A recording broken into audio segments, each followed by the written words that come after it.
Hawaii, a tropical island in the Pacific Ocean, forged from volcanoes and teeming with diverse ecosystems, climates, and creatures.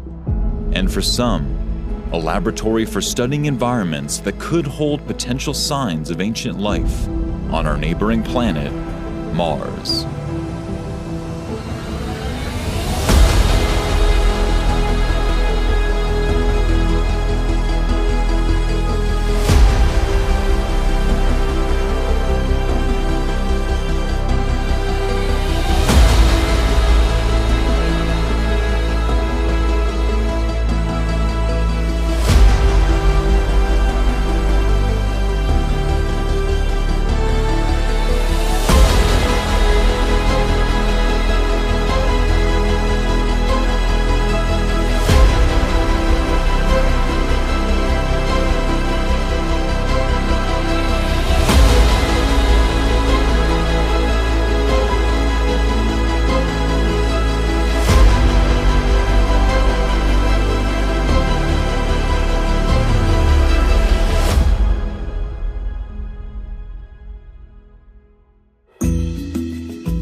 Four teams of scientists awake in the town of Hilo on the big island of Hawaii.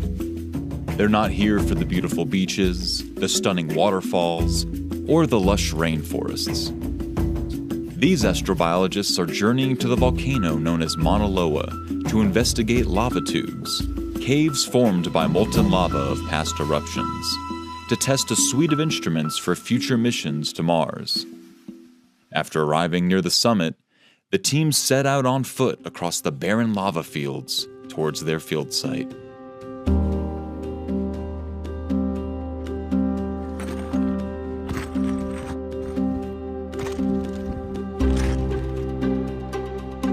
So this is a lava tube, which is a subterranean kind of environment.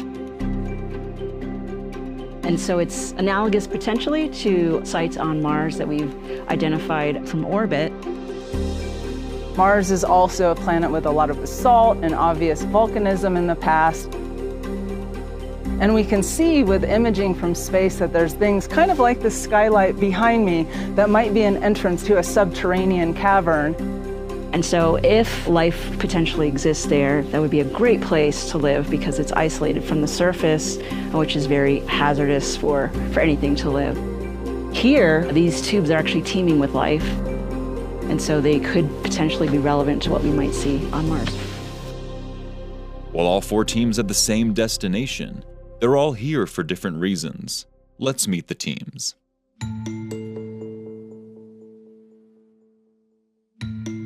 My name is Dina Bauer. I am a research scientist at the University of Maryland and NASA Goddard Space Flight Center. So our role is to look at the relationships between microbes and minerals, to understand better what signatures are left behind by the microbes and the minerals, because on other planets we're more likely to see minerals as opposed to actual living microbes. I'm Heather Graham from NASA Goddard Space Flight Center. We're actually trying to look for life by the geology itself. We're looking for mineralogical complexity on surfaces. We're also looking at elemental abundances, just the patterns and distributions of elements on those surfaces. And we're trying to use those two pieces of data to build up an energy landscape. So by looking at those minerals and those elements, we can calculate how much energy would be available for certain kinds of metabolism that microbes in these caves might use. Over long periods of time, microbial life leaves a chemical footprint in the rocks. While it's unlikely that modern Mars has living microbes today, future missions can seek out these footprints to determine if there once was Martian life. Yeah, so this is a really classic spectrum that you would hope to see on another planet because these are pigment peaks. So you're not necessarily getting specific in terms of species, but you can at least say there's definitely a microbe here. So we're doing a suite of measurements, a combination of what a rover would be doing and return sample analysis. Very quickly, Raman spectroscopy is a vibrational spectroscopy technique. Basically, you're firing a laser at your target, and that excites the bonds. Each mineral has its own signature because when the light hits those bonds, they excite differently and produce a spectrum. And so I use that spectra that I collect to tell me what minerals are there as well as what organics are there. So when we find them together, it kind of helps us understand their relationships. If the microbes are actually part of the precipitation of those minerals, we can infer that from looking at the Raman data. And on the flip side, if the minerals were there first and we do see signatures of the microbes, we might say that maybe those microbes are taking advantage of the elements and the energy present in those minerals. Oh, okay, look at that. Got me some cave water. Got me some cave juice. Hey, Dina, I found water. Yeah, I'm getting your drips. We take all of these data that we're doing with field instruments and we're mapping this in a co-registered landscape of the surface. So I hate to admit that I actually learned about this technique by watching an archaeology television show, but this is a common technique that people do in caves so that they can have these co-registered maps of all of their different data types that they take for their measurements. And we're doing the same thing here. 1, so that guy right there. And we have all of that information for all of those grids in the same place. Then we take that rock, we know each of those grid sections and all of that information about it. And then we're also taking portions of those mapped surfaces back to the lab to do measurements with much higher resolution laboratory instruments so that we can understand also not just testing the hypothesis of these patterns as a way to detect life, but also understanding if it would be possible to use a technique like this with the kind of instrumentation that we have flown on rovers and things like that.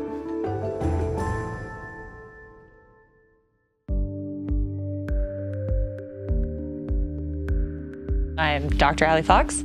I consider myself the anti-astrobiologist because I'm looking for biological patterns that are being produced by abiotic chemistry. The thing that keeps me up at night, my 3 a.m. wake-up thought, is that abiotic chemistry, so no life involved at all, can look a lot like biotic chemistry. And so when we're sending these rovers or these probes to these other planets and we have limited field instruments that we can use in those environments, we need to be really careful on how we can distinguish biosignatures. So a lot of the work that I do is trying to understand how abiotic chemistry can mimic those types of patterns. Okay, so I'm going to be going in there. That's a little.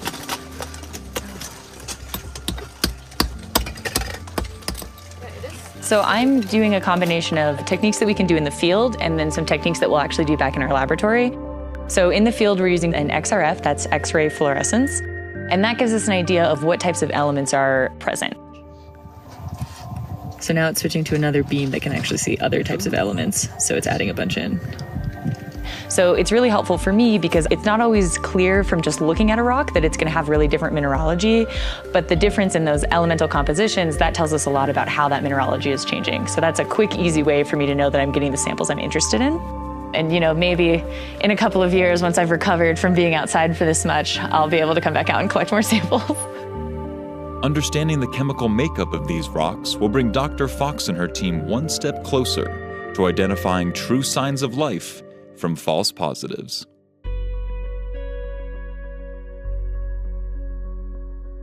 My name is Bethany Teeling. I am a planetary research scientist at NASA's Goddard Space Flight Center. We are trying a technique that has been often considered but not explored as much. Can we identify life using the gases that we collect from the environment? Basically, all life breathes, and life gives a particular signature of CO2 versus geological processes. So we can come down here and we can make a bunch of measurements of the ambient area and back in little crevices and get an idea whether there is life in the crevices or whether this is just ambient CO2. One of the things we recognize is that it's a lot easier to sample gases. I mean, if you think about it, if you have to take one of these rocks around here, you have to crush it up and probably put it in acid and do a lot of stuff, a lot of chemistry before you can actually analyze it.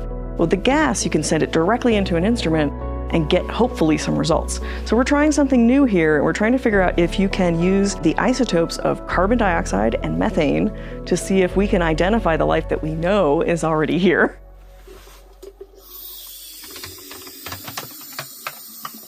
So we've come up with a few unique and very new sampling strategies. One that I think is very fun is called the lasso technique. So we have this incredibly long tube. I have gotten pretty good over the past few days at lassoing. I'll take a few coils in one hand and throw it into the back of an alcove because I don't want to go back there and breathe. So this is one technique where I can stay back, turn my head, and just throw it into the darkness. Oh my God, I'm actually getting pretty good at this. We also have a simple ambient measurement, so we can just pull from the air right next to us, and that gives us a sense of what it looks like with all of our team here and how that could affect everything. So we were fortunate enough to get in here before any of the other teams, and so we were able to sample, hopefully very quickly, in order to get the sense of what it looks like as a more pristine environment, or at least constrained with just my colleague Jennifer and I, yeah. My name is Dr. Stephen Scheidt. I'm an associate research scientist at Howard University. I'm working with NASA Goddard Space Flight Center.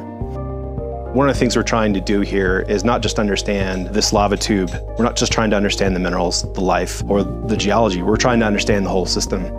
What we've done is we sort of started from the top and worked our way down. We took unmanned aerial vehicles, we've mapped the surface, and we've come inside the tube and we've mapped with LiDAR. And now we have a physical model of outside and inside. That's a really cool way of combining data to understand a system. 18 around to here. Yeah. We're gonna start here.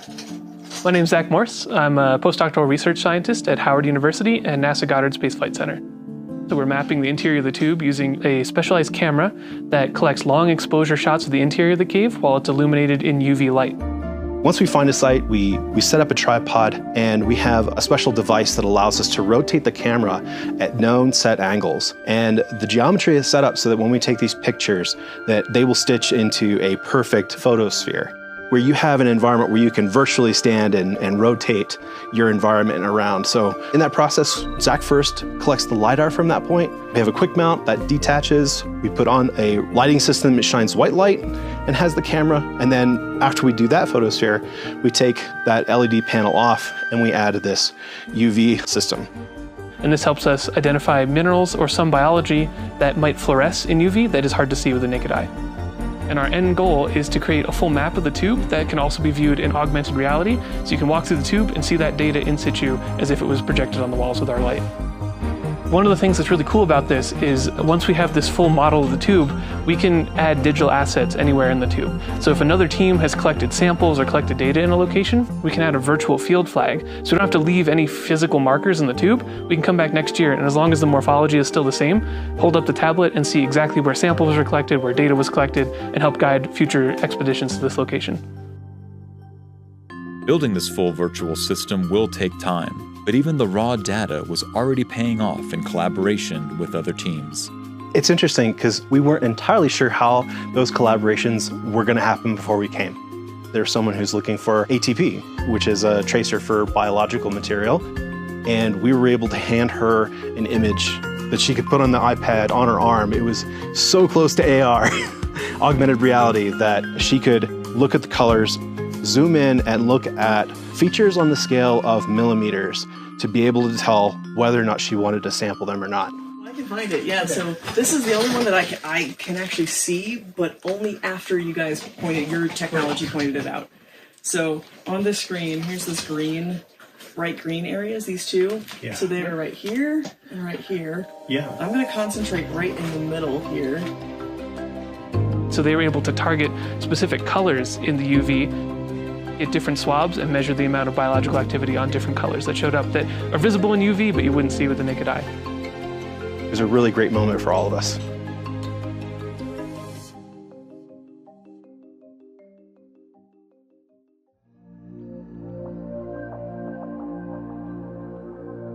I love being underground. I think I'm deep down inside, one of the dwarves. I'm just missing a giant beard.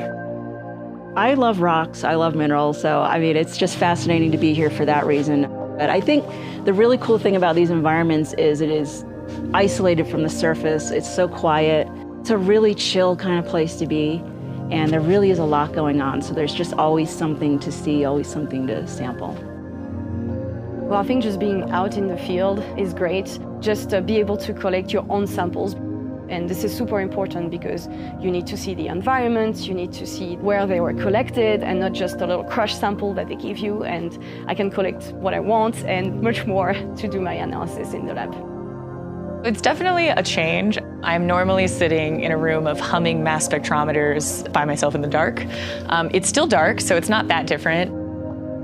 The main difference is I'm used to being able to get my results quickly, but it's really cool to actually be on the side of like collecting my own samples. That's not something that I've done in the past. So it's been cool to make the decisions in the field myself. And what we're hoping is that we'll get a really solid pilot data set from this work, and then we'll be able to come back and do a really in-depth expedition. You know, you always hear about field sites and you see pictures, but there's nothing like actually coming to the site and taking your own samples and then being able to measure them. It's just, you can't replace that. It's been fun and challenging at the same time. I'm super grateful to get to be here and explore this crazy environment. It's tough to bring everything in and out of the cave every day, but it's totally worth it. We get some really cool science that we've been sharing all week, and hopefully help other teams with their science too.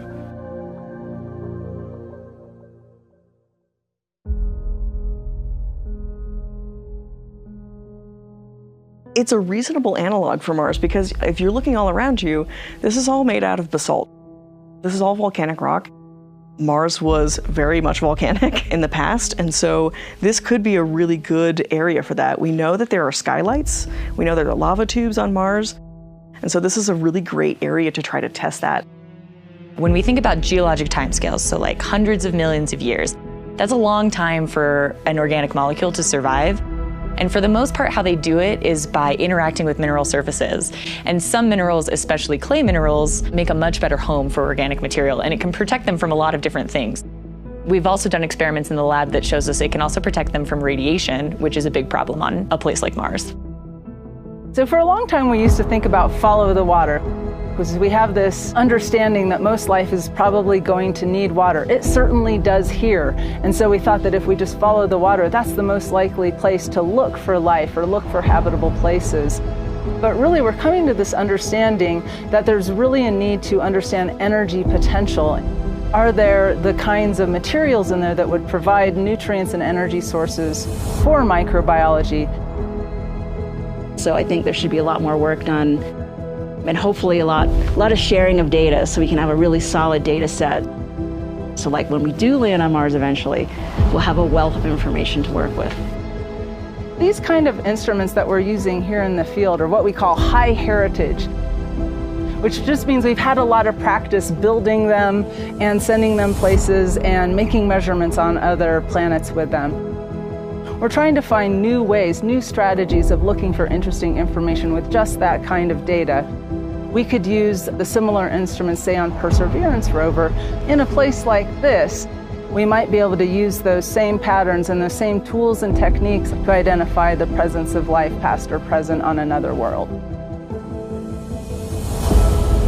As NASA looks towards a future where human astronauts land on the surface of Mars, difficult environments like these Hawaiian lava tubes will be prime candidates for human exploration. And the data collected from expeditions like this on Earth may one day lead to a discovery of past life on the red planet, Mars.